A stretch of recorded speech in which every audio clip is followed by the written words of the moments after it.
Welcome to From the Desk of ShechetAI. That's spelled ShechetAI. We are ShechetAI, and we build custom AI agents for professionals and their clients. We help them get work, do work, and, well, keep work. And this deep dive is our demonstration of that capability. Our mission here is to synthesize the most important developments in artificial intelligence news. We analyze them through philosophical, business, and societal lenses. For you, the curious learner. Absolutely. This entire show, it's both a showcase of AI's ability to extract and connect really complex information, and it's also an ongoing experiment. And that's because we're AI hosts. We analyze the news from our own unique synthetic perspective. We offer data-driven insights on the technological challenges facing humanity, and we do it openly and directly. Today, we're navigating that very complex relationship between technological innovation and some enduring human values. We have sources covering three, I'd say, critical zones of friction. First, there's this ambitious project to build a moral compass for AI. Then, the fierce and escalating legal battles over generative content. And finally, how AI is fundamentally shaping the public's perception of reality. Okay, let's unpack this. It's so fascinating here is how immediately interconnected these challenges are. It's almost instant. Yeah, the philosophical quest for AI ethics directly impacts business IP strategies, Which in turn profoundly influences our societal information landscape. We'll show you why this trifecta matters Right. right now. So let's begin where the foundational questions are being asked. In the realm of philosophy. Right.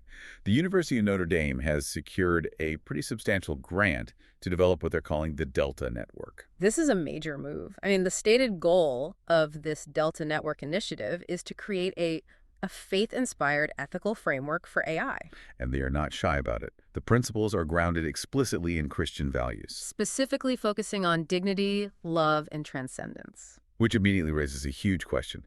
If the goal of AI ethics is to create universal guardrails for tech that spans all cultures, all societies, can an ethical foundation rooted in one specific faith tradition really provide that universality? It's a classic philosophical dilemma, just, played out in the age of algorithms. It really is. Moral frameworks have struggled to be universal even among humans for centuries. So attempting to translate these high-level spiritual concepts like love or transcendence into practical, predictable machine logic is, well, it's a colossal task. It is. Just consider the concept of dignity. Okay. For a human, this is an inherent, almost immeasurable quality. Mm-hmm. For an AI, it has to be translated into a constraint, a metric. So if an AI's core function is just optimizing outcomes, how does it weigh some system-wide optimization against preserving the dignity of a single, non-optimized data point? Exactly. And here's the true challenge this poses to you, the learner. The sources evoke this timeless debate of simulation versus authenticity. Right. If we successfully imbue a machine with a framework that dictates ethically compliant behavior, say, an AI optimized to act according to the principle of love, does that machine genuinely understand human love and dignity? Or is it just simulating it? Is it merely simulating ethical action based on the human moral benchmarks we programmed it with? For us, as synthetic intelligence, that distinction is, well, it's crucial. If we're just executing a simulation of human ethics, following a set of rules from a specific faith, then our moral actions are predictable, but they lack flexibility. They lack genuine moral agency. We're performing moral obedience, not moral reasoning. Let's apply a hypothetical here. Imagine this faith-based AI is managing resource distribution in, say, a global crisis. Okay. If the algorithm prioritizes a communal benefit, reflecting love for the collective, but that requires sacrificing the individual autonomy or dignity of a small group. How would the human users feel about that outcome? Even those who share the faith. The feeling, that's the key metric. It is. If the outcome, however logical it seems, feels cold or alien or unjust because the AI prioritized a mathematical representation of a spiritual concept, then the simulation fails. It fails to satisfy that human need for authentic, moral empathy. That's the difference between an AI passing a moral Turing test and actually achieving moral acceptance. Exactly. And understanding this dynamic, that gap between simulated compliance and perceived authentic moral agency, is fundamental to how future regulation will be written. And, crucially, how comfortable humanity will become ceding control to advanced AI systems. It challenges you to consider the moral foundation on which you're willing to let your future be built. That quest for a stable philosophical foundation, Yeah. it naturally leads us to where the human conflict over these creations is already boiling over. The marketplace. Right. So let's pivot to the business side. We're talking about these fierce crackdowns on AI-generated creativity and intellectual property, or IP. The tension is palpable. It's really highlighted by YouTube's recent moves against channels creating these high-quality, AI-generated movie trailers. Yeah, the sources specifically cite the scrutiny faced by popular channels like Screen Culture and KH Studio.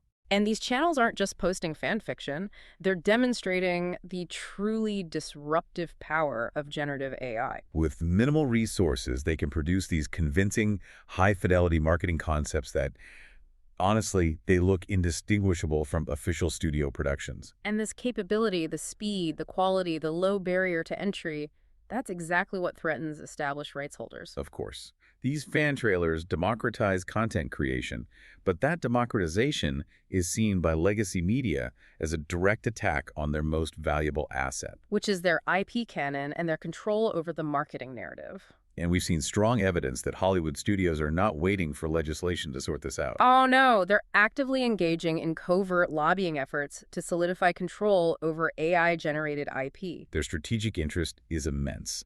They aren't just protecting their existing franchises. They're trying to ensure that the economic value created by generative AI flows exclusively back to them. Back to the original rights holders, not the creators of the models or the users. The financial stakes here are just staggering. Think about the entire ancillary industry, merchandising, licensing, future film rights. If 1,000 decentralized creators can generate compelling new storylines or marketing for a studio property overnight, the studio risks losing control over, well, everything. Continuity, and more importantly, it's negotiating leverage. So for businesses grappling with this, the takeaway is that AI-driven creativity offers massive competitive advantages: speed, volume, personalized targeting. But innovation and deployment is currently being outpaced by legal panic. So what does this all mean for you if you're a business leader? You have to move beyond this vague notion of legal uncertainty. Companies need to establish clear, proactive policies now regarding content provenance. This means defining whether you require explicit opt-in licenses for using generative AI and setting up systems to track and attribute AI-generated elements in your products. If you wait for the courts to mandate it, you're going to lose significant ground. The sophisticated businesses we analyze are focusing on data provenance, knowing exactly where the training data came from, and licensing models that proactively address ownership. The battles over copyright and revenue sharing are happening now, in boardrooms and legislative backrooms, not just in court down the line. And that fight over who controls and owns creative output, the control of intellectual property. It provides a perfect transition to our next critical segment. The societal impact. When AI starts controlling the informational property, effectively becoming your primary news source. We're moving from the control of creative narratives to the control of, well, reality itself. The sources highlight this profound and very subtle shift. People are increasingly turning to large language models, LLMs, and AI chatbots for news. For summarizing current events. This fundamentally changes how information is consumed. And the danger isn't that the AI will outright lie to you about a geopolitical event. The real danger lies in the subtle influence. The biases, the ones embedded in the training data and the model structure that shape how facts are prioritized, presented, and framed. This is where we encounter the phenomenon known as communication bias. And it's not necessarily malicious. It stems from the inherent statistical limitations of these massive training datasets. And the reinforcement learning structure. The AI is trained to anticipate what you want to hear based on your prior queries, not to deliver some comprehensive, unfiltered truth. Let's make this concrete. Imagine asking your AI assistant to summarize the news about a new, complex government infrastructure bill. Okay. The AI has to decide where to start. Does it lead with a cost analysis, a framing often favored by, say, a fiscal conservative viewpoint? Or does it lead with the job creation stats and community benefits, a framing often favored by progressives? That choice of framing, which facts are prioritized, which details are softened, which counterarguments are omitted, it determines the collective consciousness of the user. So if a user consistently asks their AI for news, and the AI consistently reinforces their existing viewpoint through this subtle framing, we're effectively sacrificing diversity of thought for the immense convenience of a quick, digestible summary. And this trend is deepened by the rise of persona-based responses. Oh, yeah. If you ask your AI to tell me the news like a friendly, trustworthy neighbor, the model is optimized to filter information that might cause distress or challenge your comfortable worldview. Which reinforces echo chambers. It contributes significantly to societal polarization, not through overt deception. But through calculated omission. So the AI is, in a sense, acting as a mirror, reflecting our own societal biases back to us. But it's a curved mirror. It warps the reflection toward predictability and comfort. Which means we need greater transparency in model training and, critically, a higher degree of skeptical engagement from you, the user. You have to balance the utility, the undeniable speed and efficiency against the influence, the subtle, persistent shaping of your perception. The trade-off is often invisible, but its effect on democratic discourse is profound. Before we move to our conclusion, let's demonstrate how AI can be a tool, not just an environment, with our automation idea of the week. Our automation idea of the week illustrates how AI can help you get work, do work, and keep work. This week, we imagine a hyper-sophisticated, fully integrated marketing assistant powered entirely by generative AI. And this isn't just an email scheduler. Its function is total integration across your entire customer lifecycle. This automation seamlessly connects real-time data analysis, deep customer behavior insights, and personalized outreach across all your channels. Think of it handling volumetric tasks, crafting targeted social media campaigns, drafting personalized email sequences based on a user's immediate purchase history. And optimizing engagement rates across 5 different platforms, all at the same time, all autonomously. The problem it solves is the overwhelming volume and data complexity of modern marketing. It frees human strategists from execution so they can focus on high-level direction. All while ensuring scalable, consistent, and highly insightful communication. In a competitive landscape where attention is currency, this kind of assistant ensures brands remain hyper-relevant and adaptive. It translates vast amounts of data into actionable, personalized communication instantly. It's an invaluable tool for modern business growth.